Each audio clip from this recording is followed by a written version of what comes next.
Academy. Good evening everyone. Welcome to Harish Academy. Today we will discuss January 24th, 2026 current affairs in detail. ఇవాళ మన first topic 25th Bharat Rang Mahotsav 25వ Bharat Rang Mahotsav జనవరి 27న ప్రారంభం కాబోతోంది. జనవరి 27న open కాబోతోంది, launch చేయబోతా ఉన్నారు. మరి దీని ఈ ఫెస్టివల్ యొక్క ప్రాముఖ్యత ఏంటి? దీని ప్రాముఖ్యత వచ్చేసి ఇది వరల్డ్స్ లార్జెస్ట్ థియేటర్ ఫెస్టివల్ అని చెప్పవచ్చు. ప్రపంచంలోనే అతిపెద్ద థియేటర్ ఫెస్టివల్. మరి ఏ విధంగా ప్రపంచంలోనే అతిపెద్ద థియేటర్ ఫెస్టివల్ అంటే ఇది ఇండియాలోని 40 సిటీస్లో, భారతదేశంలోని 40 నగరాల్లో దీన్ని కండక్ట్ చేయబోతా ఉన్నారు. జనవరి 27th నుంచి ఫిబ్రవరి 20, 2026 దీన్ని నిర్వహిస్తూ ఉన్నారు. మరి ఇక్కడ మనం ప్రీవియస్ క్లాసెస్లో ఒక టాపిక్ డిస్కస్ చేసుకున్నాం. అసలు ఈ థియేటర్ ఫెస్టివల్ అంటే ఏంటి, థియేటర్ అంటే ఏంటి? మనం విలేజెస్లో కానీ సిటీలలో కానీ చూస్తూ ఉంటాం. ఆర్టిస్టులు విలేజెస్కి వచ్చి రామాయణాన్ని ఇటువంటి వాటిని డ్రామాల రూపంలో ప్రజలకి కళ్ళకు కట్టినట్టుగా చూపిస్తూ ఉంటారు. ఉదాహరణకు ఆంధ్రప్రదేశ్కు చెందిన ధర్మవరంలోని దాలవాయి శివమ్మ అనే ఒక ఉమెన్, ఆమె తోలుబొమ్మల కళాకారిణి, puppetry artist, leather puppetry artist. ఆమెకి లాస్ట్ ఇయర్ ఒక అవార్డు కూడా వచ్చిందని చెప్పేసి తెలుసుకున్నాం. అలానే మనం ప్రీవియస్ క్లాస్లో ఒక టాపిక్ డిస్కస్ చేసుకున్నాం. ఒడిశాలో ఇటీవల ఒడిశాలోని బార్గర్హ్ అనే ఒక సిటీలో, ఒడిశాలోని బార్గర్హ్ అనే ఒక నగరంలో ధనుయాత్ర పేరిట ఒక ఓపెన్ థియేటర్ ఫెస్టివల్ జరిగింది. ధనుయాత్ర పేరిట ఒక ఓపెన్ థియేటర్. అది ఓపెన్ థియేటర్ అంటే ఏంటంటే ఇక్కడ ఒడిశాలోని బార్గర్హ్లో ధనుయాత్ర పేరిట ఒక ఓపెన్ థియేటర్ ఫెస్టివల్ జరిగింది. అక్కడ ఏంటంటే ఓపెన్ థియేటర్ అంటే శ్రీకృష్ణుడు జన్మించిన స్థానం మొదలుకొని శ్రీకృష్ణుడు జన్మించిన ప్లేసు, శ్రీకృష్ణుడి లైఫ్ వివరాలన్నీ కూడా, లైఫ్ డీటెయిల్స్ అన్నిటినీ కూడా ప్రజలకు కళ్ళకు కట్టినట్టుగా ఆ బార్గర్ సిటీలో చూపించారు. అంటే ఏంటంటే ఆ ధనుయాత్రలో భాగంగా ఆ బార్గర్ సిటీ మొత్తం ఏమైపోయిందంటే ఇక కృష్ణుడికి సంబంధించిన జీవిత విశేషాలని అక్కడ ప్రదర్శించారు. అంటే ఫర్ ఎగ్జాంపుల్ ఒక వీధి నుంచి ఇంకొక వీధికి పోయినామనుకో కృష్ణుడు జన్మించిన స్థానాన్ని చూపిస్తారు. ఇంకొక చోటుకి పోతే కృష్ణుడు ఆడుకున్న స్థలము, ఇంకొక చోటుకు పోతే కృష్ణుడు వెన్న తిన్న స్థలము. అంటే దాని అర్థం ఏంటి, ఒక నగరం అంతా కూడా శ్రీకృష్ణుడికి సంబంధించిన నగరంగా చూపించారు. అంటే ఓపెన్ థియేటర్, అది అంటే బహిరంగంగా జరిగిన థియేటర్.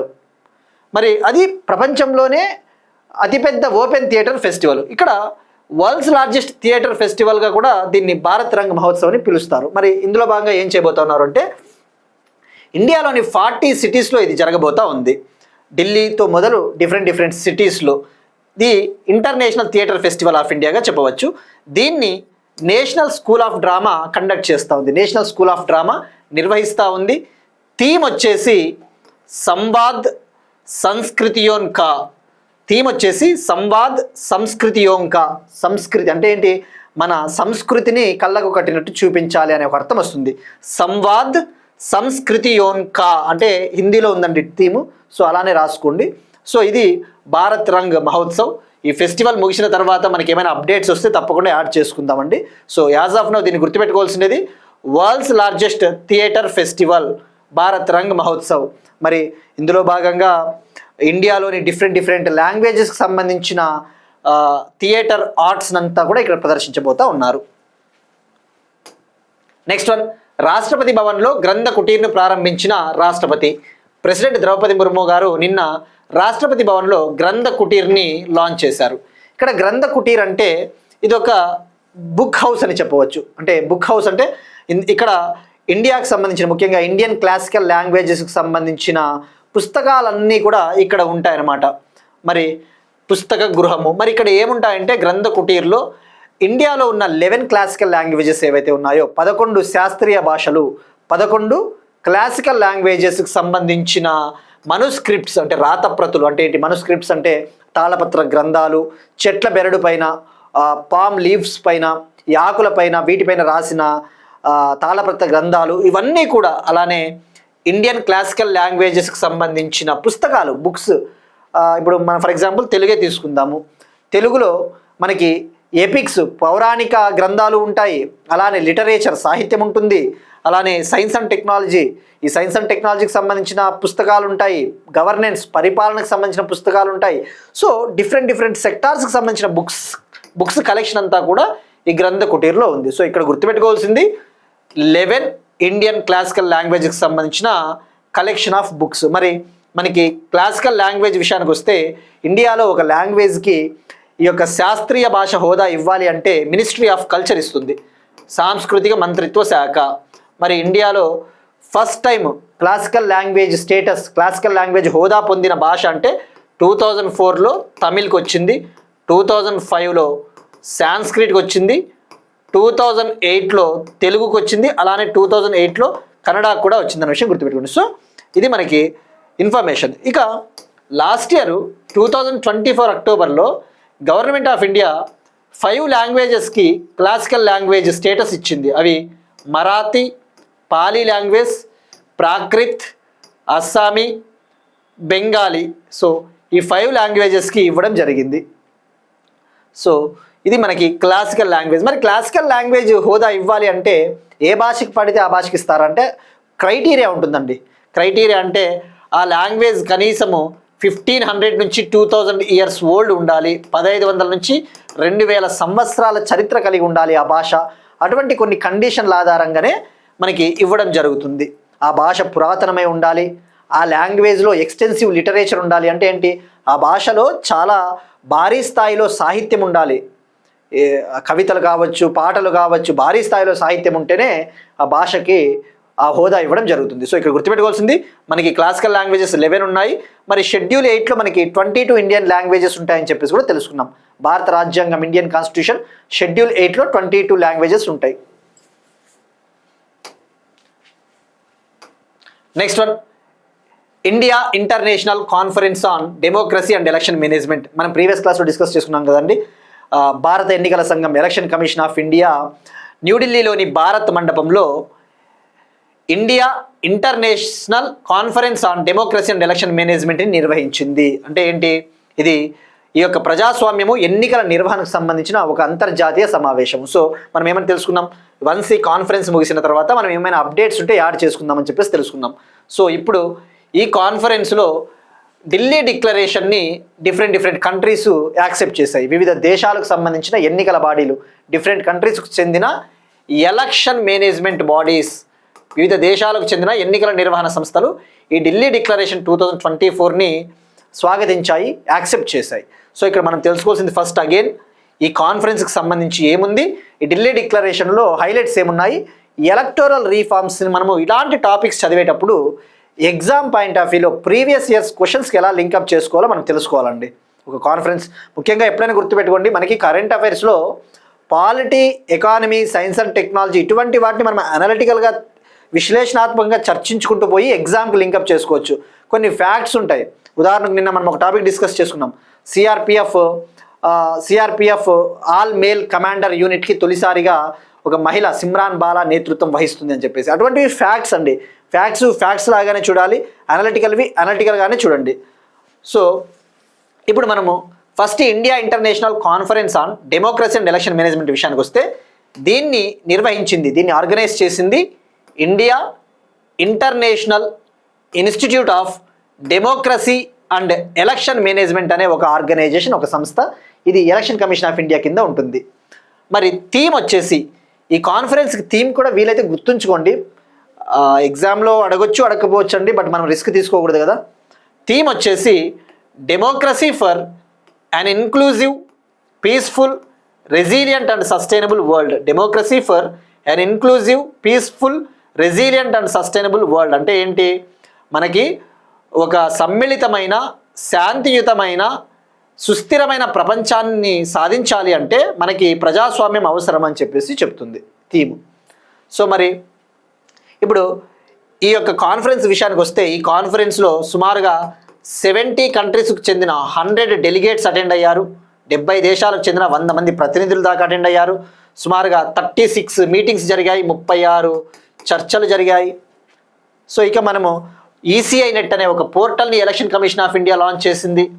భారత ఎన్నికల సంఘము ఈసీఐ నెట్ అనే ఒక పోర్టల్ని లాంచ్ చేసింది. ప్రస్తుతం ఎలక్షన్ కమిషనర్ ఆఫ్ ఇండియా, ప్రధాన ఎన్నికల కమిషనర్ జ్ఞానేష్ కుమార్ గారు ఉన్నారు. మనం డిస్కస్ చేసుకున్నాం. ఎలక్షన్ కమిషన్ ఆఫ్ ఇండియా అనేది 25 జాన్ 1950లో ఏర్పాటైంది. అందుకే మనం ఎవ్రీ ఇయర్ జాతీయ ఓటర్ల దినోత్సవం నేషనల్ ఓటర్స్ డేగా 25th జనవరిని సెలబ్రేట్ చేసుకుంటామని చెప్పేసి అలాంటి బేసిక్ ఫ్యాక్ట్స్ మనం తెలుసుకున్నాం. సో ఇక్కడ మనం అనలిటికల్ పాయింట్ ఆఫ్ వ్యూలో ఎగ్జామ్లో ఈసీఐ నెట్ గురించి ఈ కీవర్డ్ పట్టుకోవాలండి. మనం ఎందుకు అలాంటి నేను ఇంగ్లీషు పెడతా ఉంటాను అంటే కీవర్డ్స్ పిక్ చేసుకోవడానికి మనకి హెల్ప్ అవుతుంది. ఇప్పుడు ఈసీఐ నెట్ కనబడింది కాబట్టి ఎగ్జామ్లో ఎలా అడుగుతాడో నేను ఇప్పుడు చెప్తాను ఒక 2 పాయింట్లు. అందుకు నేను ఇలాంటి ఇంగ్లీష్లో పెట్టే మ్యాటర్ ఎందుకు పెడతానంటే అండి ఆ కీవర్డ్స్ అనేవి మనకి ఐడియా ఉండాలి. ఊరినే ఒక ఇమేజ్ పెట్టి ఏదో ఒక ఓటేస్తున్నట్లుగా ఇమేజ్ పెడితే చూడ్డానికి అట్రాక్టివ్గా ఉంటుంది. మనకి సబ్జెక్ట్ ముఖ్యం, ఆ బొమ్మలతో మనకి ఏమవసరం అండి. సో ఇప్పుడు ఢిల్లీ డిక్లరేషన్ విషయానికి వద్దాం. మనం ఢిల్లీ డిక్లరేషన్లో 5 కీ పిల్లర్స్ ఉంటాయి. దీని ముఖ్య ఉద్దేశము ఎలక్టోరల్ రోల్స్ అంటే ఏంటి, ఈ ఓటర్ల జాబితాలో పారదర్శకత ఉండాలి, ట్రాన్స్పరెన్సీ ఉండాలి, ఎలక్షన్స్ని చాలా సమర్థవంతంగా న్యాయబద్ధంగా నిర్వహించాలి, ఎలక్షన్స్ని చాలా ఫెయిర్ మేనర్లో కండక్ట్ చేయాలి, రీసెర్చ్ అండ్ పబ్లికేషన్స్ ఈ రీసెర్చ్ పైన ఫోకస్ చేయాలి, టెక్నాలజీని యూజ్ చేయాలి, కెపాసిటీ బిల్డింగ్ ట్రైనింగ్ ఎన్నికల అధికారులకు ఎన్నికలకు సంబంధించిన స్టాఫ్కి ట్రైనింగ్ ఇవ్వాలి. సో మనకి జస్ట్ 5 కీ పిల్లర్స్ అని గుర్తుపెట్టుకోండి సరిపోతుందండి. ఒకవేళ యూపీఎస్సీ లాంటి ఎగ్జామ్స్ ప్రిపేర్ అయ్యే వాళ్ళైతే ఈ 5 పాయింట్లు గుర్తుంచుకోండి. అదర్వైజ్ జస్ట్ 5 కీ పిల్లర్స్ అని గుర్తుపెట్టుకోండి. మరి ఢిల్లీ డిక్లరేషన్ని 42 ఎలక్షన్ మేనేజ్మెంట్ బాడీస్ యాక్సెప్ట్ చేశాయి. వివిధ దేశాలకు చెందిన 42 ఎన్నికల నిర్వహణ సంస్థలు దీన్ని స్వాగతించాయన్న విషయం గుర్తుపెట్టుకోండి. రైట్. మరి ఇక్కడ మనం ఇందాక తెలుగులో స్క్రిప్ట్ మీరు తీసుకోవచ్చు. ఇక మనం ఇందాక ఒకటి చెప్పామండి, ఏమని ఈసీఐ నెట్ పోర్టల్ని ఇక్కడ చూపించింది ఎలక్షన్ కమిషన్ ఆఫ్ ఇండియా అంతర్జాతీయ ప్రతినిధులకి అని చెప్పేసి. మరి ఇక్కడ ఏంటి అసలు ఈ ఈసీఐ నెట్ ఏంటి? ఈసీఐ నెట్ మనం డిస్కస్ చేసుకున్నాం కదా, గతంలో ఎలక్షన్స్ని కండక్ట్ చేయాలి అంటే చాలా అప్లికేషన్స్ ఉండేవి, సుమారుగా 40కి పైగా డిఫరెంట్ అప్లికేషన్స్ ఉండేవి. సో వాటన్నిటిని కూడా ఇంటిగ్రేట్ చేసేసి మెర్జ్ చేసి విలీనం చేసి ఒక సింగిల్ పోర్టల్ని తీసుకొని రావడం జరిగింది. సో ఈజీ అనమాట ఇప్పుడు ఎలక్షన్స్ని కండక్ట్ చేయాలి అంటే. మరి ఎగ్జామ్లో వాడు ఎలా అడుగుతాడంటే మనం ఇంకొద్దిగా డీప్గా ఆలోచించాలా. ఈసీఐ నెట్ని ఎప్పుడు ఏ ఎన్నికలలో election commission of India launch చేసింది, ఏ ఇయర్లో లాంచ్ చేసిందో డెఫినెట్లీ అడుగుతాడండి. నేను ఊరికే చెప్పట్లేదు ఇది, ఎందుకంటే నేను ఇక్కడ మీరు చూస్తే 2024లో జరిగిన ఆర్ఆర్బి క్లర్క్ మెయిన్స్ ఎగ్జామ్లో ఏమని అడిగాడంటే ఎలక్ట్రానిక్ ఓటింగ్ మెషిన్స్ ఈవీఎం మెషిన్లని ఏ సంవత్సరంలో జరిగిన లోక్సభ ఎన్నికల్లో ప్రవేశపెట్టాడని చెప్పేసి డైరెక్ట్గా అడిగాడు. అంతెందుకు మొన్న ఈపీఎఫ్ఓ ఎవరైతే రాశారో వాళ్ళకి ఐడియా ఉంటుంది. ఎంప్లాయ్మెంట్ ప్రొవిడెంట్ ఫండ్ ఆర్గనైజేషన్ 2025లో జరిగిన ఎగ్జామ్లో ఈవీఎంస్కి సంబంధించి ఒక క్వశ్చన్ 3 స్టేట్మెంట్లు అడిగాడు. అది కొద్దిగా హై లెవెల్. మరి ఆర్ఆర్బి డిఎస్సి స్టేట్ ఎగ్జామ్స్లలో ఇట్లా డైరెక్ట్గా అడుగుతాడు. మరి ఇండియాలో ఈవీఎంలని ఫస్ట్ టైము ఎప్పుడు ప్రవేశపెట్టారు? ఫస్ట్ టైం వచ్చేసి ఈవీఎంలని 1982లో ప్రవేశపెట్టారండి. 1982లో కేరళలో జరిగిన బై ఎలక్షన్స్లో ప్రవేశపెట్టారు, కేరళలో జరిగిన ఉప ఎన్నికల్లో.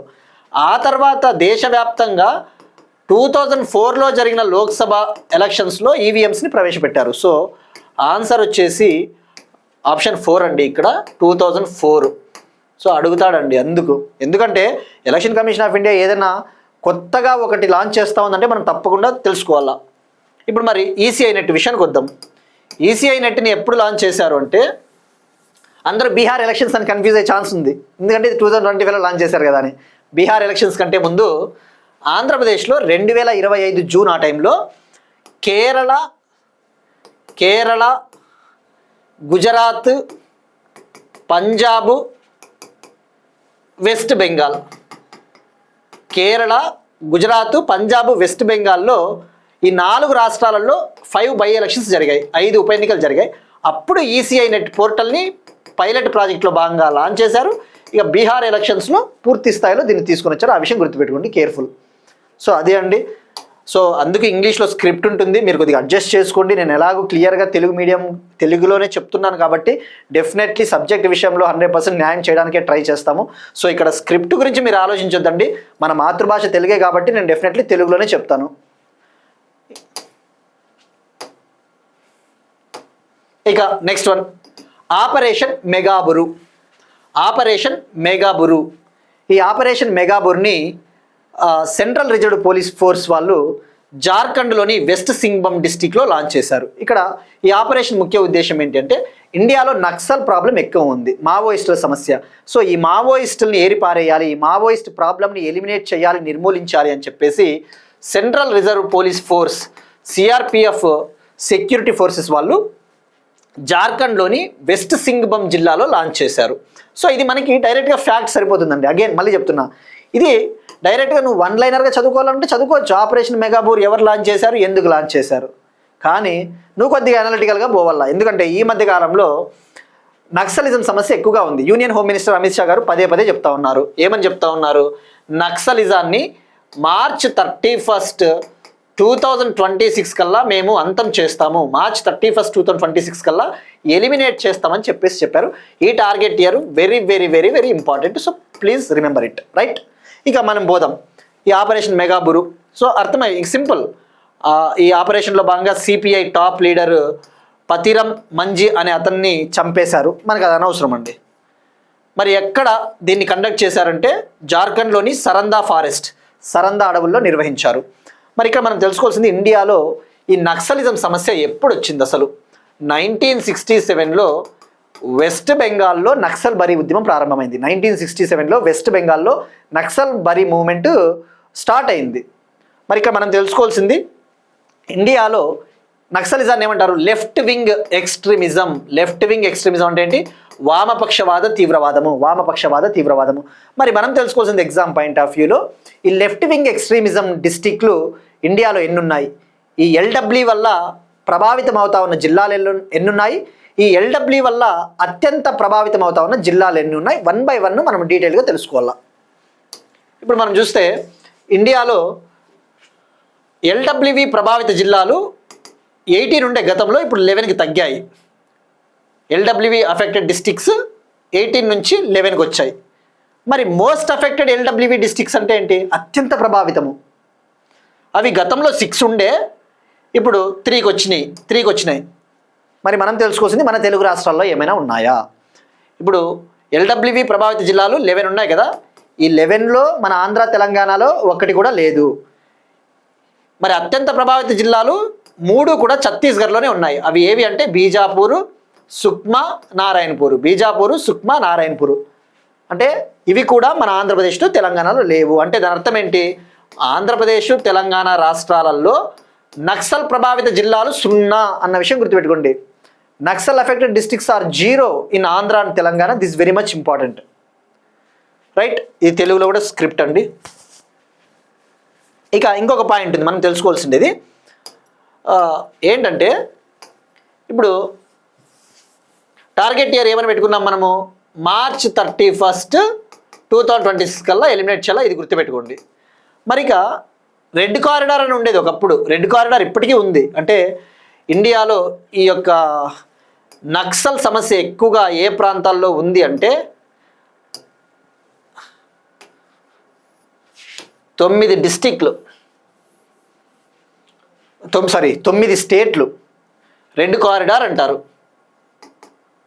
రెడ్ కారిడార్ అంటే ఏంటి? ఈ నక్సలిజం వల్ల బాగా ప్రభావితం అవుతా ఉన్న రాష్ట్రాలు అవి ఏవి అంటే మహారాష్ట్ర,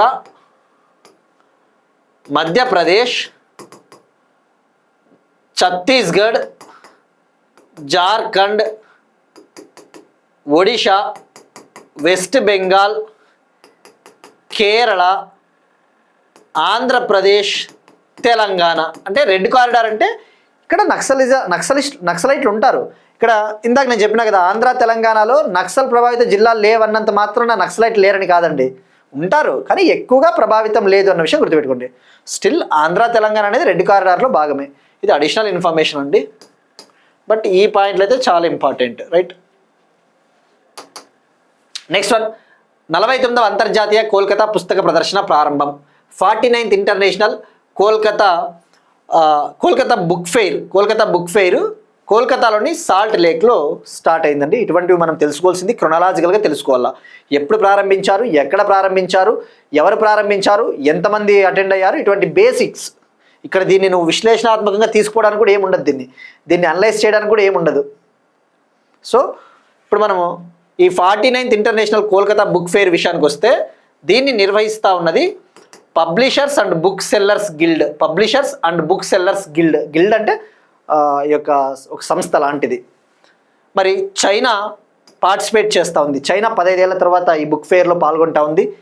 అమెరికా, బంగ్లాదేశ్ పార్టిసిపేట్ చేయట్లేదు, గుర్తుపెట్టుకోండి. అమెరికా, బంగ్లాదేశ్, ఎందుకంటే బంగ్లాదేశ్తో మనకి ఈ మధ్యన రిలేషన్స్ కూడా సరిగా లేవు. ఈవెన్ ఇయర్ T20 వరల్డ్ కప్లో బంగ్లాదేశ్ ఇండియాలో మేము పార్టిసిపేట్ చేయమని చెప్తా ఉన్నారు. బట్ ఐసీసీ మాత్రం ఒప్పుకోవట్లేదు దానికి.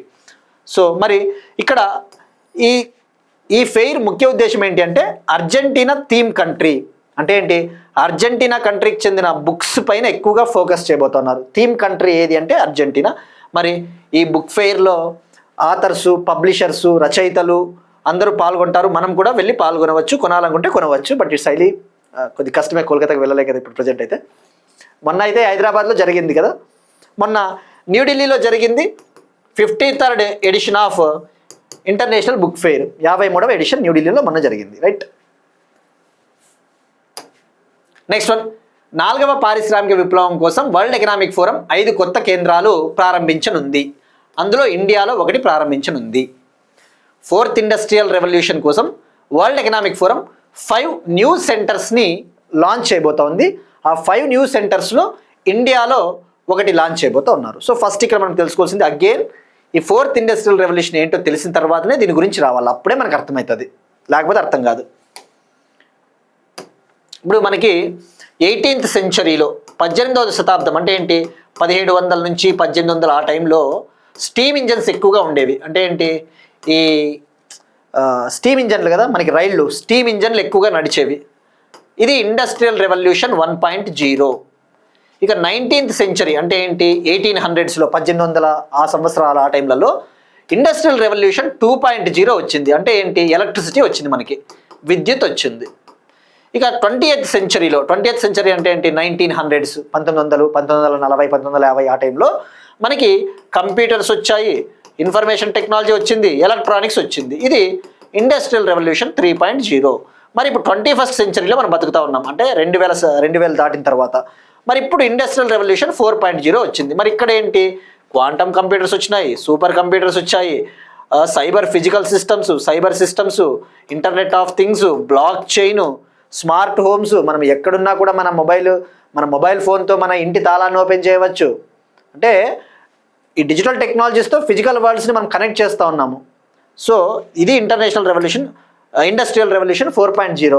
మరి ఇండస్ట్రియల్ రెవల్యూషన్ 4.0 అయినా, ఈ IR 1.0, 2.0, 3.0 అయినా వీటి ముఖ్య ఉద్దేశం ఒకటే, ఇండస్ట్రియల్ ప్రొడక్టివిటీని పెంచాలి, పారిశ్రామిక ఉత్పాదకతను పెంచాలి, ప్రజల యొక్క జీవన ప్రమాణాలను పెంచాలి, పీపుల్ యొక్క లైఫ్ స్టాండర్డ్స్ని పెంచాలి. ఇదే ఆబ్జెక్టివ్. మరి ఇప్పుడు IR 4.0లో ఏం చేస్తారు అంటే, మరి ఇండస్ట్రియల్ సెక్టార్ అవుట్పుట్ పెరగాలి అంటే పబ్లిక్ సెక్టార్, ప్రభుత్వాలు ప్రైవేట్ సెక్టార్తో కలిసి పనిచేస్తాయి. పబ్లిక్ ప్రైవేట్ సెక్టార్ కోఆపరేషన్తో కలిసి పనిచేస్తాయి. సో రైట్, IR 4.0 ఇప్పుడు క్లియర్ కదండి. సైబర్ సెక్యూరిటీ ఇవన్నీ వస్తాయి. ఇక ఇప్పుడు ఈ విషయానికి పోతే మనము మరి 4th ఇండస్ట్రియల్ రెవల్యూషన్ కోసం వరల్డ్ ఎకనామిక్ ఫోరం 5 సెంటర్స్ని లాంచ్ చేయబోతోంది. మరి ఫస్ట్ ఈ ప్రోగ్రామ్ విషయానికి వస్తే వరల్డ్ ఎకనామిక్ ఫోరం ఈ ప్రోగ్రామ్ని 2017లో లాంచ్ చేసింది. ఈ IR 4.0ని అభివృద్ధి చేయాలి అని చెప్పేసి 2017లో అమెరికాలోని శాన్ ఫ్రాన్సిస్కోలో ఫస్ట్ సెంటర్ని లాంచ్ చేశారు. మరి ఇండియాలో వరల్డ్ ఎకనామిక్ ఫోరంకి సంబంధించిన first 4th industrial revolution centre ఎక్కడంటే హైదరాబాద్. మనం డిస్కస్ చేసుకున్నాం లాస్ట్ టైం, తెలంగాణ. మరి ప్రజెంట్ ఎన్ని ఉన్నాయంటే ఇండియాలో హైదరాబాద్లో 1 ఉంది, ముంబైలో 1 ఉంది. మరి ఇప్పుడు ఇంకొకటి ఏర్పాటు చేయబోతున్నారు. ఎక్కడ అంటే ఆంధ్రప్రదేశ్. గుర్తుపెట్టుకోండి, ఆంధ్రప్రదేశ్. మరి ఇంకా ఆంధ్రప్రదేశ్లో ఎక్కడ ఏర్పాటు చేస్తారనేది మాత్రం ఇంకా చెప్పలేదండి. యాజ్ ఆఫ్ నౌ ఏపీ అనే విషయం గుర్తుపెట్టుకోండి. ఏమైనా ఫర్దర్ అప్డేట్ వస్తే నేను చెప్తాను. రైట్. సో మరి వరల్డ్ ఎకనామిక్ ఫోరం అగైన్ మనం నెంబర్ ఆఫ్ టైమ్స్ డిస్కస్ చేసుకున్నాం. వరల్డ్ ఎకనామిక్ ఫోరము 1971లో ఏర్పాటైంది. దీని హెడ్ క్వార్టర్స్ జెనీవా, స్విట్జర్లాండ్. జెనీవాలో కొలోగ్ని అనే ప్రాంతం ఉంటుంది, అక్కడ. దీన్ని ఫౌండర్ క్లాస్ ష్వాబ్ అని చెప్పేసి కూడా తెలుసుకున్నాం, జర్మనీ ఎకనామిస్ట్. ఇలా ఇవన్నీ మనం ఆల్రెడీ కవర్ చేసాం. Next one, humanoid robot police. ఆంధ్రప్రదేశ్కి సంబంధించి humanoid robot police. Indian railways humanoid robot పోలీస్ని ఏర్పాటు చేసింది. ఇండియన్ రైల్వేస్ విశాఖపట్నం రైల్వే స్టేషన్లో ఏఎస్సి అర్జున్ పేరిట ఒక హ్యూమనాయిడ్ రోబో పోలీస్ని ఏర్పాటు చేసింది. మరి దీని ముఖ్య ఉద్దేశం ఏంటి? మనకి ఈ రైల్వే స్టేషన్ల వద్ద ఈ రైల్ ప్యాసింజర్స్ యొక్క సేఫ్టీని ఇంక్రీజ్ చేయాలి, ప్రయాణికుల భద్రతను పెంచాలి. వాటి కోసము ఈ హ్యూమనాయిడ్ రోబోట్ పేరు గుర్తుపెట్టుకోండి, ఏఎస్సి అర్జున్. మరి ఇది ఏం చేస్తుంది అంటే ప్యాసింజర్స్ యొక్క ఫేసెస్ని రికగ్నైజ్ చేస్తుంది, ముఖ కవళికలని గుర్తిస్తుంది, అలానే క్రౌడ్ని మానిటర్ చేస్తుంది. అంటే ఏంటి, ఈ జనం ఎంతమంది పెరుగుతూ ఉన్నారు అని చెప్పేసి ఎప్పటికప్పుడు పర్యవేక్షిస్తుంది. అలానే రైల్వే ప్రొటెక్షన్ ఫోర్స్ ఆఫీసులకి, ఆర్పిఎఫ్ ఆఫీసులకి అవసరమైన అలర్ట్స్ కూడా పంపిస్తుంది. ఇది ఫ్యాక్ట్ అండి, గుర్తుపెట్టుకోండి. దాని పేరేంటి? ఏఎస్సి అర్జున్. ఎక్కడ? Visakhapatnam railway station. Next one, ఆంధ్రప్రదేశ్కి సంబంధించి ఒక ఇంపార్టెంట్ టాపిక్ అండి. Andhra Pradesh space tech summit 2026. Andhra Pradesh space tech summit 2026 జనవరి 22 నుంచి జనవరి 24 వరకు గుంటూరులోని విజ్ఞాన్ యూనివర్సిటీలో జరిగింది. సో ఈ స్పేస్ టెక్ సమ్మిట్ ముఖ్య ఉద్దేశము, ఈ సదస్సు ముఖ్య ఉద్దేశము ఆంధ్రప్రదేశ్లో స్పేస్ రంగాన్ని అభివృద్ధి చేయాలి. మరి 1 by 1 మనం వద్దాము. ఎవరు లాంచ్ చేశారు, ఎక్కడ లాంచ్ చేశారు, దీని థీమ్ ఏంటి, అటువంటి బేసిక్ డీటెయిల్స్. ఫస్ట్ థీమ్ విషయానికి వస్తే, leveraging space technology for Viksit Bharat 2047. Leveraging space technology for Viksit Bharat 2047 అంటే ఏంటి? ఈ 2047 వికసిత్ భారత్ లక్ష్యాన్ని సాధించాలంటే స్పేస్ టెక్నాలజీని ఉపయోగించుకోవాలి. సో ఎక్కడ జరిగింది? విజ్ఞాన్ యూనివర్సిటీ, వడ్లమూడి, గుంటూరు. మరి చీఫ్ గెస్ట్గా షార్ డైరెక్టర్ ఎస్ పద్మకుమార్ గారు వచ్చారు. షార్ అంటే ఏంటి? శ్రీహరికోటలో ఉన్న Satish Dhawan space centre director ఎవరు? ఎస్ పద్మకుమార్. ఇక్కడ షార్ అంటే Sriharikota high altitude range. So ఇదండి. ఇక ఆంధ్రప్రదేశ్ ఇండియాలోనే ఫస్ట్ టైం 2 స్పేస్ సిటీలని నిర్మిస్తూ ఉందని చెప్పేసి కూడా తెలుసుకున్నాం. ఇండియాలోనే ఫస్ట్ టైం 2 స్పేస్ సిటీస్ని బిల్డ్ చేస్తూ ఉంది. ఒకటి తిరుపతి, మరొకటి శ్రీ సత్యసాయి జిల్లా. సో ఇక్కడ ఆస్పిరెంట్స్కి మరొక రిమైండర్ అండి, మరొక గమనిక. ఇది ఆంధ్రప్రదేశ్ టాపిక్ అని మీరు అనుకుంటారు, కానీ ఇది ఇండియా. ఎందుకంటే ఇండియాకి కూడా నేషనల్ ఇష్యూస్లో కూడా కవర్ అవుతుంది. ఎందుకంటే ఇండియాలో 2 ఫస్ట్ స్పేస్ సిటీలని ఏ గవర్నమెంట్ నిర్మిస్తూ ఉందంటే ఏపీ. అట్లా షార్ డైరెక్టర్ అడగొచ్చు, అపాయింట్మెంట్స్లో అడగొచ్చు. సో ఇక్కడ ఇంకొకటి అండి, తెలంగాణ ఆస్పిరెంట్స్కైనా ఆంధ్రప్రదేశ్ ఆస్పిరెంట్స్కైనా ఒక్కొక్క రోజు ఆంధ్రప్రదేశ్ కరెంట్ అఫైర్స్ ఉంటాయి, ఒక్కొక్క రోజు తెలంగాణ మాత్రమే ఉంటాయి, ఒక్కొక్క రోజు ఇరు రాష్ట్రాలవి ఉంటాయి, ఒక్కొక్క రోజు ఒక రాష్ట్రానికి ఎక్కువ ఉంటాయి, ఒక రాష్ట్రానికి తక్కువ ఉంటాయి. దాని అర్థము కరెంట్ అఫైర్స్ అనేవి మనం సెలెక్టివ్గా పిక్ చేసుకోవాలా. ఇక్కడ ఆంధ్రప్రదేశ్ వచ్చినప్పుడు తెలంగాణ రాలేదంటే తెలంగాణ చెప్పట్లేదు అని కూడా కొంతమంది కామెంట్స్లో చేస్తూ ఉంటారు. బట్ అలా ఏం ఫీల్ అవ్వాల్సిన అవసరం లేదు. టాపిక్స్ ఉన్నప్పుడు మనం పిక్ చేసుకోవడం జరుగుతుంది.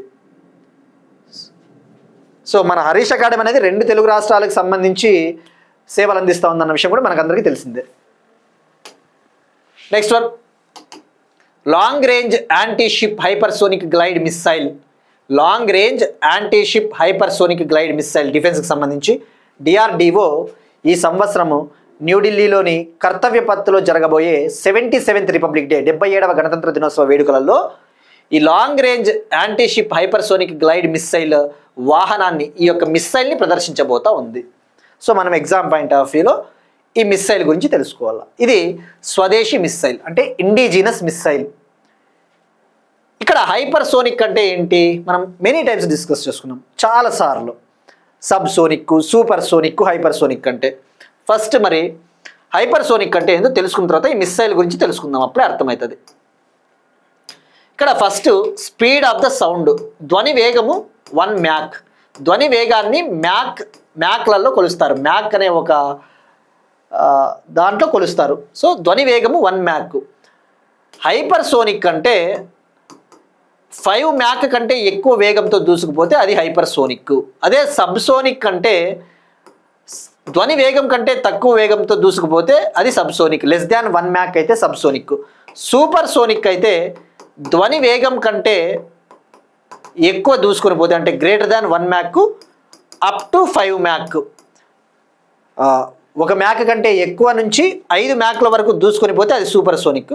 హైపర్ సోనిక్ అంటే గ్రేటర్ దాన్ 5 మ్యాక్ అన్న విషయం గుర్తుపెట్టుకోండి. రైట్. మరి ఇప్పుడు దీని రేంజ్ వచ్చేసి సుమారుగా 1500 కిలోమీటర్స్, అప్రాక్సిమేట్లీ 1500 కిలోమీటర్లు. స్పీడ్ వచ్చేసి 10 మ్యాక్, గుర్తుపెట్టుకోండి 10 మ్యాక్ దీని స్పీడ్. ఇది 2 స్టేజ్ వెహికల్, 2 స్టేజ్లు ఉంటాయి ఇందులో. సాలిడ్ ప్రొపల్షన్, ఘన ఇంధనంతో నడుస్తుంది. మరి ప్రెజెంట్ అయితే ఈ long range anti ship hypersonic glide missile technology వరల్డ్లో 3 కంట్రీస్ వద్దే ఉంది. ఒక కంట్రీ వచ్చేసి చైనా, మరొకటి రష్యా, మరొకటి అమెరికా. ఇప్పుడు మనము ఈ టెక్నాలజీని పొందిన 4వ దేశంగా చెప్పవచ్చు, రైట్. మరి ఇక్కడ గ్లైడ్ అనేది మనకి, గ్లైడ్ అంటే ఏం లేదండి, దీన్ని ఒక రాకెట్ నుంచి లాంచ్ చేసినప్పుడు ఇట్లా తన టార్గెట్ గుండా మళ్ళీ ఇట్లా గ్లైడ్ అవుతుంది. గ్లైడ్ అంటే ఏంటి, జారడం అన్నట్టుగా వస్తుంది, రైట్. సో ఈ మిస్సైల్ గురించి గుర్తుపెట్టుకోండి. మరి దీన్ని ఎందుకు ఉపయోగిస్తారంటే ఎనిమీ కంట్రీస్, శత్రు దేశాలకు చెందిన నావల్ టార్గెట్స్, ఆ దేశాలకు చెందిన వాటిని నాశనం చేయాలంటే వీటిని ఉపయోగిస్తారు. దీన్ని ల్యాండ్ నుంచి లాంచ్ చేయవచ్చు, భూమి నుంచి లాంచ్ చేయవచ్చు, సీ నావల్ వెజల్స్ అంటే ఏంటి, నౌకల నుంచి, షిప్స్ నుంచి కూడా లాంచ్ చేయవచ్చు. సో ఇది సరిపోతుంది. మరి అలానే ఈ సంవత్సరం జరగబోయే రిపబ్లిక్ డే వేడుకలలో మనకి ఇండియన్ ఆర్మ్డ్ ఫోర్సెస్, మన త్రివిధ దళాలు ఆపరేషన్ సింధూర్ వెహికల్ని కూడా ప్రదర్శించబోతా ఉన్నారు. ఆపరేషన్ సింధూర్ శకటం మనం తెలుసు కదా, గణతంత్ర దినోత్సవ వేడుకలు జరిగినప్పుడు ఒక్కొక్క రాష్ట్రం ఒక్కొక్క వెహికల్ని ప్రదర్శిస్తూ ఉంటారు. సో మన త్రివిధ దళాలు ఆపరేషన్ సింధూర్ శకటాన్ని ప్రదర్శించబోతా ఉన్నారన్న విషయం గుర్తుపెట్టుకోండి. ఇక 77th రిపబ్లిక్ డేకి చీఫ్ గెస్ట్లుగా, ముఖ్య అతిథులుగా European commission president Ursula von der Leyen అనే మహిళ, ఆమె అలానే European council president Antonio Costa chief గెస్ట్గా వస్తున్నారు. మనము వన్స్ రిపబ్లిక్ డే ముగిసిన తర్వాత ఏమైనా అప్డేట్స్ ఉంటే కూడా యాడ్ చేసుకుందాం. Next one, Tom report 2025. ప్రపంచంలోనే 2వ అత్యంత రద్దీ నగరం బెంగళూరు. టామ్ రిపోర్ట్ నెదర్లాండ్స్కు చెందిన టామ్ అనే ఒక ఆర్గనైజేషన్, ఒక కంపెనీ ఎవ్రీ ఇయర్, ప్రతి సంవత్సరం ఒక రిపోర్ట్ని విడుదల చేస్తుంది. ఈ రిపోర్ట్ ముఖ్య ఉద్దేశం వరల్డ్లోని మెట్రో సిటీస్లో, ప్రపంచంలోని మెట్రో నగరాల్లో ఏ సిటీలో ట్రాఫిక్ హైయెస్ట్గా ఉంది, రద్దీ ఎక్కువగా ఉందని చెప్పేసి రిపోర్ట్ని విడుదల చేయడం జరుగుతుంది. సో ఇక్కడ గుర్తుపెట్టుకోండి, ఇది యాన్యువల్ రిపోర్ట్ ప్రతి సంవత్సరం రిలీజ్ చేయడం జరుగుతుంది. ఫస్ట్ ప్లేస్లో మెక్సికో సిటీ ఉంది. మెక్సికో కంట్రీ రాజధాని మెక్సికో సిటీ. ప్రపంచంలోనే అత్యంత రద్దీ నగరం Mexico city. Second place Bengaluru. మరి ఆసియాలోని టాప్ 10 కంజెస్టెడ్ సిటీస్లో, ఆసియాలోనే టాప్ 10 రద్దీ నగరాలలో ఇండియా నుంచే 6 ఉన్నాయి. అవి ఏవి అంటే బెంగళూరు, పుణే, ముంబై, న్యూఢిల్లీ, కోల్కతా, జైపూర్. పుణే 5th ప్లేస్లో ఉంది ఓవరాల్గా, ముంబై 18th ప్లేస్లో ఉంది, న్యూఢిల్లీ 23rd ప్లేస్లో ఉంది, కోల్కతా 29th ప్లేస్లో ఉంది, జైపూర్ 30th ప్లేస్లో ఉంది. మనకి ర్యాంక్స్ అవసరం లేదండి. సెకండ్ ప్లేస్ బెంగళూరు అని గుర్తుపెట్టుకోండి. ఆసియాలో టాప్ 10లో 6 ఇండియన్ సిటీస్ ఉన్నాయన్న విషయం గుర్తుపెట్టుకోండి. సో ఎవరిస్తారు అంటే టామ్ నెదర్లాండ్స్. సో ఇది తెలుగులో స్క్రిప్ట్ అండి, you can take a screen shot. మరి హైదరాబాద్ ర్యాంక్ వచ్చేసి 47 అండి. చెన్నై ర్యాంక్ వచ్చేసి 32nd. నెక్స్ట్ వన్, WHO నుంచి వైదొలిగిన అమెరికా ట్రంప్ గవర్నమెంట్ ఈ వరల్డ్ హెల్త్ ఆర్గనైజేషన్, ప్రపంచ ఆరోగ్య సంస్థ నుంచి కంప్లీట్గా అఫీషియల్గా అధికారికంగా వైదొలిగినట్టు ప్రకటన చేశారు. మనం ఆల్రెడీ డిస్కస్ చేసుకున్నాం last time. America 66 international organisations, 66 అంతర్జాతీయ సంస్థల నుంచి క్విట్ అవుతా ఉన్నట్టు, వైదొలుగుతా ఉన్నట్టు ప్రకటించారు. అందులో కొన్ని యుఎన్ఎఫ్సిసి, యుఎన్ ఉమెన్ ఇటువంటివి సంస్థల నుంచి బయటకు వచ్చారు అని చెప్పేసి కూడా మనం తెలుసుకున్నాం. ఇప్పుడు world health organisation procedure complete అయింది. లాస్ట్ ఇయర్ నుంచే వీళ్ళు బయటకు రావాలని చెప్పేసి నిర్ణయం తీసుకున్నారు, ఇప్పటికి ముగిసింది. మరి ఎందుకంటే వరల్డ్ హెల్త్ ఆర్గనైజేషన్ ఈ యొక్క కోవిడ్ని కంట్రోల్ చేయడంలో ఫెయిల్ అయింది, అలానే ఈ హెల్త్ రీఫార్మ్స్ని తీసుకురావట్లేదు అని చెప్పేసి. సో ఇప్పుడు అమెరికా బయటకు రావడం వల్ల వరల్డ్ హెల్త్ ఆర్గనైజేషన్కి ఫండ్స్ రావు. సో ఆరోగ్యానికి దెబ్బ అని చెప్పవచ్చు. సో మరి వరల్డ్ హెల్త్ ఆర్గనైజేషన్ విషయానికి వస్తే 1948లో ఏర్పాటైంది. క్యాపిటల్ వచ్చేసి జెనీవా, స్విట్జర్లాండ్.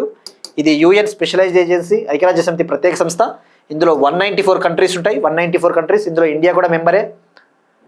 మరి 6 రీజియన్స్లో ఈ 6 ప్రాంతాలకు చెందిన 194 దేశాలు ఉంటాయండి. నెక్స్ట్ వన్, సుభాష్ చంద్రబోస్ జాతీయ విపత్తు నిర్వహణ award 2026. Subhash Chandra Bose national disaster management award 2026. ఈ award lieutenant colonel Sita Ashok Selke, lieutenant colonel Sita Ashok Selke అనే ఒక ఉమెన్కి లభించింది. సో ఫస్ట్ మనం ఇక్కడ తెలుసుకోవాల్సింది సుభాష్ చంద్రబోస్ గారి గురించి. నిన్న జనవరి 23 నేతాజీ సుభాష్ చంద్రబోస్ యొక్క జయంతి, బర్త్డే. ఆయన బర్త్డేనే మనము పరాక్రమ దివాస్గా సెలబ్రేట్ చేసుకుంటాం. పరాక్రమ్ దివాస్ ఎందుకంటే ఆయన బర్త్డే సందర్భంగా ఈ పరాక్రమ్ దివాస్ని 2021లో అనౌన్స్ చేశారు. 2021లో ఫస్ట్ టైం పరాక్రమ్ దివాస్ని నిర్వహించారు. మరి పరాక్రమ్ దివాస్ ముఖ్య ఉద్దేశం ఏంటంటే ఇండియన్ సిటిజన్స్, భారతీయ పౌరుల్లో దేశభక్తిని, ప్యాట్రియాటిజంని ఇంక్రీజ్ చేయాలి, దేశభక్తిని పెంపొందించాలి అన్నది ముఖ్య ఉద్దేశం, రైట్. మరి నేతాజీ సుభాష్ చంద్రబోస్ విషయానికి వస్తే ఈయన 1897 జనవరి 23న ఒడిశాలోని కటక్లో జన్మించారు. ఒడిశాలోని కటక్లో ఈయన జన్మించారు. ఈయన 1920లో ఇండియన్ సివిల్ సర్వెంట్గా కూడా ఎన్నికయ్యారు, అంటే ఐఏఎస్ అధికారిగా 1920లో. కానీ ఆ తర్వాత ఆ పోస్ట్ను వదిలేశారు. 1921లో కాంగ్రెస్లో చేరారు, ఐఎన్సీలో. ఇక సుభాష్ చంద్రబోస్ ఆజాద్ హింద్ ఫౌజ్ అనే ఒక సంస్థను కూడా ఏర్పాటు చేశారు. ఇదంతా హిస్టరీ అండి. మరి ఇప్పుడు ఈ అవార్డు విషయానికి వద్దాం. ఈ అవార్డు విషయానికి వస్తే ఆయన పేరిట ఈ అవార్డుని ఇవ్వడం జరుగుతుంది. ఎవ్రీ ఇయర్, ప్రతి సంవత్సరం ఇవ్వడం జరుగుతుంది. ఎందుకంటే ఎవరైతే డిజాస్టర్ మేనేజ్మెంట్, ఈ విపత్తులని అంటే వరదలు ఇటువంటి సమయాలలో అద్భుతంగా పనిచేసి ఉంటారో వాళ్ళకి ఈ అవార్డు ఇస్తారు. సో మరి ఈ అవార్డుని ఎప్పటి నుంచి ఇస్తున్నారంటే 2019 నుంచి అండి. గుర్తుపెట్టుకోండి, ఈ అవార్డుని అయితే 2019 నుంచి. కానీ ఫస్ట్ పరాక్రమ్ దివాస్ అయితే 2021లో సెలబ్రేట్ చేసుకున్నాం మనము. మరి ఈ సంవత్సరం ఎవరికి వచ్చింది? ఇండివిజువల్ కేటగిరీలో, వ్యక్తిగత విభాగంలో లెఫ్టినెంట్ కల్నల్ సీతా అశోక్ సెల్కే. మరి ఈమె 2024లో కేరళలో వచ్చిన ఫ్లడ్స్, వైనాడ్ వరదల్లో చాలా అద్భుతంగా పనిచేసింది. మనకి ఇది సరిపోతుందండి. ఆమె ఎలా పనిచేసింది అవన్నీ మనకు అవసరం లేదు. మరి ఎలిజిబిలిటీ విషయానికి వస్తే వ్యక్తిగత విభాగంలో ఈమెకి ఇచ్చారు. మరి ఎలిజిబిలిటీ ఎవరికి ఎలిజిబిలిటీ అర్హత ఉంటుందంటే ఇండియన్ సిటిజన్స్, భారతీయులకి, అలానే ఇండియన్ ఇన్స్టిట్యూషన్స్, భారతీయ సంస్థలకు మాత్రమే అర్హత, వాళ్ళకి మాత్రమే ఇస్తారు ఈ అవార్డు. మరి క్యాష్ ప్రైజ్ వచ్చేసి వ్యక్తిగత విభాగంలో 5 lakh క్యాష్ ప్రైజ్, ఒక సర్టిఫికెట్ ఇస్తారు. ఇక ఇన్స్టిట్యూషన్ కేటగిరీలో అంటే ఒక సంస్థ కేటగిరీలో ఎవరికి ఇచ్చారు అంటే ఈ సంవత్సరం Sikkim state disaster management authority, Sikkim state disaster management authority. మరి ఆ సిక్కిం రాష్ట్ర విపత్తు నిర్వహణ సంస్థ చాలా అద్భుతంగా పనిచేసింది సిక్కింలో వరదలు వచ్చినప్పుడు, రైట్. మరి ఈ ఇన్స్టిట్యూషన్ కేటగిరీలో క్యాష్ ప్రైజ్ ఎంత ఇస్తారంటే 51 lakh, 51 లక్షలు, మరియు ఒక సర్టిఫికెట్. మరి ఇక్కడ మనకి సందర్భం వచ్చింది కాబట్టి ఎన్డీఆర్ఎఫ్ గురించి తెలుసుకోవాలా. మనం ఎవ్రీ ఇయర్ ఎన్డీఆర్ఎఫ్ రైజింగ్ డేని జనవరి 19న సెలబ్రేట్ చేసుకుంటాం. జనవరి 19th ఎందుకంటే ఈ నేషనల్ డిజాస్టర్ రెస్పాన్స్ ఫోర్స్, జాతీయ విపత్తు భద్రతా దళం అది ఉంటుంది ఎన్డీఆర్ఎఫ్, అది 2006 జనవరి 19న ఏర్పాటైంది. అందుకే అది ఏర్పాటైన సంవత్సరాన్ని మనము ఎవ్రీ ఇయర్ సెలబ్రేట్ చేసుకుంటాం. సో ఇక చిన్న ఫ్యాక్ట్స్ అండి. మరి ఇండియాలో ఫస్ట్ ఇండియన్ సివిల్ సర్వెంట్ ఎవరు? భారతదేశంలో మొదటిసారి ఈ సివిల్ సర్వీస్ ఉద్యోగం సాధించిన వ్యక్తి అంటే 1863లో సత్యేంద్రనాథ్ ఠాగూర్. 1863లో Satyendranath Tagore. Next one, important days, వార్తల్లో ముఖ్యమైన దినోత్సవాలు. గుర్తుపెట్టుకోండి, జనవరి 23 పరాక్రమ్ దివాస్. ఎందుకు సెలబ్రేట్ చేసుకుంటామంటే సుభాష్ చంద్రబోస్ జయంతి సందర్భంగా. మరి నేషనల్ గర్ల్ చైల్డ్ డే, జాతీయ బాలికల దినోత్సవం. మరి ఎవ్రీ ఇయర్ 24th జనవరిని సెలబ్రేట్ చేసుకుంటాం. ఎందుకంటే ఈ గర్ల్ చైల్డ్కి లిటరసీ, ఈ విద్య, రైట్స్, హక్కుల్ని కాపాడాలి, అవేర్నెస్ తీసుకురావాలి, అవగాహన తీసుకురావాలన్న ఉద్దేశం 2008 నుంచి సెలబ్రేట్ చేసుకుంటా ఉన్నాం. Ministry of women and child development, ఈ మహిళా శిశు అభివృద్ధి మంత్రిత్వ శాఖ నిర్వహిస్తుంది. మరి ప్రస్తుతం మనకి ఉమెన్ అండ్ చైల్డ్ డెవలప్మెంట్ మినిస్టర్గా అన్నపూర్ణ అనే ఒక మహిళ ఉన్నారు, అన్నపూర్ణ. మరి ఇక ఇలాంటివి మనకు వార్తల్లో ఉన్నప్పుడు తెలుసుకోవాల్సినది ఏమైనా రిపోర్ట్స్, కొద్దిగా ఫ్యాక్ట్స్. బేసిక్గా మనకి every year world economic forum global gender gap రిపోర్ట్ని రిలీజ్ చేస్తుంది. ప్రపంచ ఆర్థిక వేదిక world economic forum global gender gap రిపోర్ట్ని విడుదల చేస్తుంది. అంటే ఏంటి? ఈ యొక్క జెండర్ గ్యాప్ ఎలా ఉంది వివిధ దేశాల్లో, అంటే మేల్స్, ఫీమేల్స్, పురుషులు, మహిళల మధ్య ఏ విధంగా అసమానతలు, ఇన్ఈక్వాలిటీస్ ఉన్నాయని చెప్పేసి. సో వరల్డ్ ఎకనామిక్ ఫోరం విడుదల చేసిన గ్లోబల్ జెండర్ గ్యాప్ రిపోర్ట్ 2025లో ఇండియా ర్యాంకు 131, 148 కంట్రీస్కి గాను 131 ర్యాంకు. టాప్ ప్లేస్లో ఐస్లాండ్ ఉందండి. ఇది మనం ఆల్రెడీ డిస్కస్ చేసుకున్నాం. ఇక ఇంటర్నేషనల్ ఉమెన్స్ డే, అంతర్జాతీయ మహిళా దినోత్సవం అంటే March 8. ఇక అలానే ఈరోజు 24th జనవరి ఇంకొక important day. International day of education, అంతర్జాతీయ విద్యా దినోత్సవం ఎవ్రీ ఇయర్ 24 జనవరిన సెలబ్రేట్ చేసుకుంటాం. మరి ఐక్యరాజ్య సమితి general assembly, United Nations general assembly 2018లో రెజల్యూషన్ పాస్ చేసింది. 2019 నుంచి మనము ఈ డేని సెలబ్రేట్ చేసుకుంటా ఉన్నాము. మరి థీమ్ విషయానికి వస్తే, థీమ్ 2026 విషయానికి వస్తే అంతర్జాతీయ విద్యా దినోత్సవం theme the power of youth in co creating education, the power of youth in co creating education, అట్లనే గుర్తుపెట్టుకోండి థీము. ఇక ఈ నేషనల్ గర్ల్ చైల్డ్ డే విషయానికి వస్తే అండి, ప్రైమ్ మినిస్టర్ నరేంద్ర మోడీ గారు 2015లో జనవరి 22న బేటీ బచావో బేటీ పడావో స్కీమ్ని లాంచ్ చేశారు. ఎక్కడి నుంచి? హర్యానాలోని పానీపట్ నుంచి. బేటీ బచావో బేటీ పడావో. ఇక యునెస్కో రిపోర్ట్ అండి. ఇప్పుడు మనకి ఇవాళ అంతర్జాతీయ విద్యా దినోత్సవం సందర్భంగా మనకి ఏమైనా ఎడ్యుకేషన్కి సంబంధించిన రిపోర్ట్స్ ఉన్నాయంటే, యునెస్కో ఒక రిపోర్ట్ విడుదల చేస్తుంది. Global education monitoring report, global education monitoring report 2025 ప్రకారము, ఈ గ్లోబల్ ఎడ్యుకేషన్ మానిటరింగ్ రిపోర్ట్ 2025 ప్రకారము వరల్డ్ వైడ్ ప్రపంచవ్యాప్తంగా 133 మిలియన్ గర్ల్స్ స్కూల్స్కి పోవట్లేదు అని చెప్పింది. సో అది మనకు ఒక పాయింట్ గుర్తుపెట్టుకోండి, సరిపోతుంది. ఈ రిపోర్ట్ని ఎవరు విడుదల చేస్తారో గుర్తుపెట్టుకోండి. ఇక UNESCO headquarters Paris, France. ఇక బీజింగ్ డిక్లరేషన్ ఉందండి. బీజింగ్ డిక్లరేషన్ 1995లో తీసుకొని వచ్చారు. ఎందుకంటే ఇది ఉమెన్ ఎంపవర్మెంట్, మహిళల చైతన్యం కోసము, దానికోసం తీసుకొని వచ్చారు. ఇక SDG 4 ఏం చెప్తుంది? సుస్థిర అభివృద్ధి గోల్ SDG 4 క్వాలిటీ ఎడ్యుకేషన్, అందరికీ నాణ్యమైన విద్యను అందించాలి, రైట్? SDG 4. ఇక SDG గోల్స్ 17 ఉంటాయి, 169 టార్గెట్స్ ఉంటాయని చెప్పేసి many times we discussed. So again and again I'm repeating why all these things is if you make memory of all these things, just it will stuck into our minds. ఇక ఇవాళ question అండి, దోస్తీ 17 exercise మనం discuss చేసుకున్నాం. ఏ కంట్రీల మధ్య ఇటీవల దీన్ని నిర్వహించారు? ఇది ఆన్సర్ ట్రై చేయండి. ఇక అమరాబాద్ టైగర్ రిజర్వ్ అంటే తెలంగాణ. నిన్నటి questions answer. World economic forum ఎప్పుడు ఏర్పడైందంటే 1971. ఇవి వాటి కరెంట్ అఫైర్స్ అండి. మనం ఒకసారి క్విక్గా రీక్యాప్ చూద్దాం.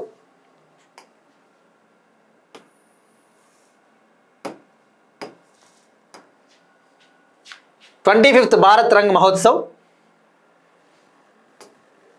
రాష్ట్రపతి భవన్లో గ్రంథ కుటీర్ను ప్రారంభించిన రాష్ట్రపతి, ఢిల్లీ డిక్లరేషన్ 2026, ఈసీ అయినట్టయితే గుర్తుపెట్టుకోండి తప్పకుండా, ఎప్పుడు ఎక్కడ ప్రవేశపెట్టారు ఫస్ట్ టైం అనేసి, operation Megaburu, CRPF, 49th international Kolkata book fair, 4th industrial revolution కోసం world economic forum 5 new centres, ఇండియాలో 1, ఆంధ్రప్రదేశ్లో ఏర్పాటు కాబోతోంది, humanoid robot police ASC Arjun Visakhapatnam railway station, Andhra Pradesh space tech summit 2026, long range anti ship hypersonic glide missile, ప్రపంచంలోనే 2వ అత్యంత రద్దీ నగరం బెంగళూరు, టామ్ రిపోర్ట్ 2025, WHO నుంచి వైదొలిగిన అమెరికా, సుభాష్ చంద్రబోస్ జాతీయ విపత్తు నిర్వహణ award 2026, national girl child day 24th January, international day of education 24th January 2026. That's it. These are today's current affairs. Will meet you next time and thank you everyone. And one more thing అండి, ఈ current affairs అనేవి UPSC వాళ్ళకి అందరికీ help అవుతాయి. So ఎందుకంటే అనలిటికల్గా అన్ని issues discuss చేస్తుంటాం కాబట్టి, so if it possible, just share it to your friends and all those things. That's it. We'll meet you again tomorrow and thank you everyone.